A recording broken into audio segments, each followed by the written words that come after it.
Hello friends, ഇന്ന് Sunday വ്ളോഗാണ് കേട്ടോ. അപ്പോൾ സൺഡേ ആയിട്ടൊരു സ്പെഷ്യൽ ചിക്കൻ കറി ഉണ്ടാക്കാമെന്നൊന്നും ഞാൻ പറയണതില്ല.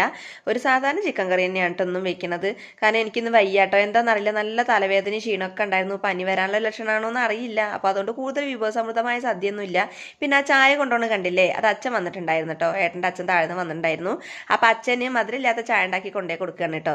പിന്നെ കുട്ടീസ് എല്ലാവരും കൂടെ ഞായറാഴ്ച അല്ലേ, നല്ല അടിപൊളി തകർത്ത കളിയായിരുന്നു കേട്ടോ. അപ്പോൾ കളിയൊക്കെ കഴിഞ്ഞ് ക്ഷീണിച്ചപ്പോൾ ഞാൻ പറഞ്ഞത് ഇനി കുറച്ചു നേരം ടി വി ഉണ്ടോയെന്നും പറഞ്ഞിട്ട് എല്ലാത്തിനെയും കുത്തിപ്പിടിച്ച് ടി വിൻ്റെ മുന്നിൽ എടുത്തിരിക്കുകയാണ് കേട്ടോ. പിന്നെ നമുക്കിന്ന് വീട്ടിൽ പണിക്കാരുണ്ട്, ഇൻ്റർലോക്കിങ്ങിന് പെയിൻറ്റിങ് ചെയ്തുകൊണ്ടിരിക്കുന്നുണ്ട്. അപ്പോൾ അവർക്ക് ഞാനൊരു 12 മണിയൊക്കെ ആയപ്പോൾ ഒരു പൈനാപ്പിൾ ജ്യൂസ് ഉണ്ടാക്കി കൊടുത്തു കേട്ടോ. നല്ല വെയിലായിരുന്നു, പാവല്ലേ, വെയിലത്ത് നിന്ന് ഇങ്ങനെ പണിയെടുക്കണമ്പോൾ നമുക്കൊരിത് തോന്നും. അപ്പോൾ അങ്ങനെ അവർക്ക് പൈനാപ്പിൾ ജ്യൂസൊക്കെ ഉണ്ടാക്കി കൊടുത്തു. അങ്ങനെ നമ്മൾ ചിക്കൻ കറിയൊക്കെ സെറ്റായി കേട്ടോ. എന്നാൽ കൂടുതൽ വിഭവസമൃദ്ധമായിട്ടൊന്നുമില്ല കേട്ടോ, ഒന്നും ഉണ്ടാക്കിയിട്ടില്ല. ഞാനൊരു ചിക്കൻ കറിയും ചോറും പിന്നെ സാലഡും പപ്പടവും പിന്നെ അച്ചാറും ഉണ്ടായിരുന്നു കേട്ടോ. അത്രേ ഉള്ളൂ. കാരണം എന്താ ഞാൻ പറഞ്ഞില്ല, എനിക്ക് എന്തോ ഒരു സുഖം തോന്നുന്നുണ്ടായിരുന്നില്ല, തലവേദനയ്ക്കുകയോ ഒരു പനിക്കാനൊക്കെ വരുന്ന പോലെ ഒരു ഫീലിംഗ് ആയിരുന്നു കേട്ടോ. അപ്പോൾ വയ്യാത്തതുകൊണ്ട് തന്നെയാണ് ഇന്ന് ഉണ്ടാക്കാണ്ടിരുന്നത്. അപ്പം എന്നാൽ അത്ര മതി എന്ന് വിചാരിച്ചു. പിന്നെ ചിക്കൻ കറി ഉണ്ടെങ്കിൽ പിന്നെ ഇപ്പോൾ വേറെ ഒന്നും വേണമെന്നില്ലല്ലോ. അപ്പം അങ്ങനെ ഒപ്പിക്കാമെന്ന് വിചാരിച്ചിട്ടോ. ഇടയ്ക്കൊക്കെ ഇങ്ങനെ വയ്യാതുമ്പോൾ നമുക്ക് ഒപ്പിക്കാമല്ലോ.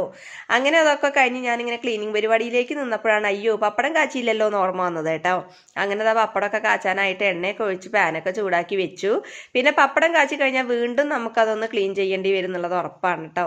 കാരണം എന്താ അറിയോ, ആ എണ്ണയൊക്കെ ആകെ തിരിച്ച് ഗ്യാസിലേക്കും പിന്നെ ടൈലിലേക്കൊക്കെ തീർച്ച ആകെ വൃത്തികേടായിട്ടുണ്ടാവും. അപ്പോൾ പിന്നെ വീണ്ടും നമുക്ക് തുടയ്ക്കണമല്ലോ. ഈ പാചകം ചെയ്യുന്നതിൻ്റെ ഇടയിൽ ഇങ്ങനെ തുടച്ചുകൊണ്ടിരിക്കുന്ന ആരെങ്കിലും ഉണ്ടോ? ഉണ്ടെങ്കിൽ ഒന്ന് കമൻറ്റ് ചെയ്തോളൂ കേട്ടോ. എനിക്ക് അങ്ങനെ ഒരു സ്വഭാവം ഉണ്ട്. അതായത് നന്നായിട്ട് ക്ലീൻ ചെയ്തിട്ടിട്ട് പിന്നെ അതിൻ്റെ ഇടയിൽ എന്തെങ്കിലും വേണമെങ്കിൽ അപ്പം അതിങ്ങനെ തുടച്ച് മാറ്റും കേട്ടോ.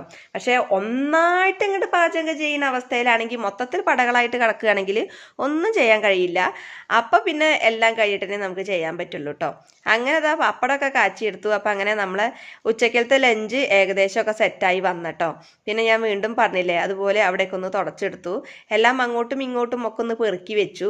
ഒക്കെ 4 ഭാഗത്തായി എടുക്കുന്ന സംഭവങ്ങളല്ലേ, അത് 4 ഭാഗത്തേക്കായിട്ട് തിരിച്ചു വെക്കുമ്പോഴേ നമുക്ക് സമാധാനമുള്ളൂ അല്ലേ. അങ്ങനെ എല്ലാം വെച്ചേട്ടോ. പിന്നെ ഞാനിതാ മെല്ലെന്ന് പുറത്തേക്ക് ഇറങ്ങി നോക്കിയപ്പോൾ അവർ നേരതാ ഗേറ്റിൻ്റെ മുന്നിലേക്ക് ഇങ്ങനെ ഇറങ്ങി വരുന്നുണ്ട് കേട്ടോ. അവർ പോളിഷ് അടിച്ചുകൊണ്ടിരിക്കുകയാണ്. പിന്നെ ഉണ്ണിക്കണ്ണന് വിശക്കുക എന്ന് പറഞ്ഞപ്പോൾ അവൻ വേഗം ഫുഡ് എടുത്ത് കഴിച്ചേ. പിന്നെ എന്താ നമ്മൾ ലഞ്ചൊക്കെ സെറ്റാക്കി വെച്ചു. പിന്നെ പാറക്കുട്ടിക്ക് ഫുഡ് കൊടുക്കാനായിട്ട് ഇരുന്നു. അവൾക്കും വിശക്കുക എന്ന് പറഞ്ഞപ്പോൾ അവൾക്കും ആദ്യം കൊടുത്തു കേട്ടോ. പിന്നെ നമ്മുടെ ഇന്റർലോക്കിങ്ങിൻ്റെ പെയിൻറ്റിങ് ഒക്കെ കഴിഞ്ഞതിന് ശേഷം നമ്മളുടെ മുറ്റത്തിൻ്റെ ഫൈനൽ ലുക്ക് വരുന്നത് ഇങ്ങനെയാണ് കേട്ടോ. ഇപ്പം അടിപൊളിയായിട്ടുണ്ട്, നല്ല സുന്ദരിയായിട്ടില്ലേ, നോക്കൂ, സുന്ദരി മണിയായിട്ടുണ്ടല്ലേ മുറ്റം. നമുക്ക് ഇങ്ങനെ കാണുമ്പോഴാണല്ലേ ഭയങ്കര ഒരു എന്താ പറയുക, ഒരു സുഖമോ സമാധാനമോ ഒക്കെ തോന്നുന്നത്. ഇപ്പം മുറ്റടിക്കാനൊക്കെ ഭയങ്കര ഇഷ്ടമാണ് കേട്ടോ. കാരണം നല്ല ക്ലീനായിട്ട് പോരുമല്ലോ. എന്തായാലും ഇപ്പം അടിപൊളിയായിട്ടുണ്ട്. അപ്പോൾ ഇന്നത്തെ നമ്മുടെ സൺഡേ വ്ളോഗ് ഇത്രയേ ഉള്ളൂ. അപ്പോൾ എല്ലാവർക്കും ടാറ്റാ ബൈ ബൈ.